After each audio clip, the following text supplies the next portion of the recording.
Hello, I'm Joe Tye from Values Coach in America, and this is a special message for Susan and Claire and the rest of the team at the Tasmanian Health Service. I want to thank you for sharing with your colleagues everyday courage for extraordinary times. This is intended to start an ongoing conversation and a level of introspection related to courage for facing the challenges of this uncertain, difficult world and bouncing back from adversity with resilience. And a word that you will learn in the videos, prosilience, prospective resilience. Let me define what I mean by courage and what I don't mean by courage. We are not talking about Victoria Cross kind of courage. You know, the Crimean War is remembered in two famous poems.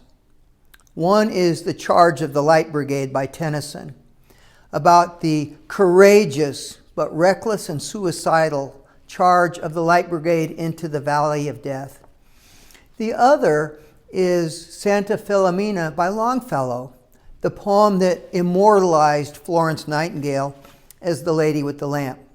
That is the kind of courage that we're talking about, Florence Nightingale courage. The courage of the housekeeper to go into a room and clean it after an infected patient has been discharged.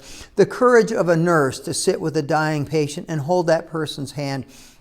The courage to confront a bully and say, you know, we don't talk to people that way in our organization. Everyday courage is what we need in these extraordinary times. And you know what? It's really more important sometimes than the physical courage. During the Crimean War, Queen Victoria was bemoaning the ineptitude of her military commanders, and she was overheard to say, "I wish I had Florence Nightingale in the War Office." That's the kind of courage that we need. Let me read you something. Fareed Zakaria is one of the leading experts on what's going on in the world today. And he wrote a book called 10 Lessons for a Post-Pandemic World, just came out. And here's what he said. The social and psychological consequences of COVID-19, and he specifies fear, isolation, purposelessness, may endure even longer than the economic and political consequences. And he goes on to say, COVID-19 is having deep and lasting effects on each of us, repercussions we cannot yet fully grasp. That is why everyday courage is so important right now. You in Australia are doing a much better job than we've been doing here in the U.S. in controlling COVID-19. Knock on wood, or as you might say, touch wood. You'll continue to do a great job. But still, we're living in what the U.S. military calls a VUCA world, volatile, uncertain, complex, ambiguous. And everybody around the world is different because of this year of the pandemic and everything else that's been going on. And the most important investment you can make in your people right now, and frankly in your culture and your organization right now, is helping people have that internal courage, that stamina, the fortitude to deal with the challenges not only at work, but the challenges on the home front, which for many of us are just as daunting.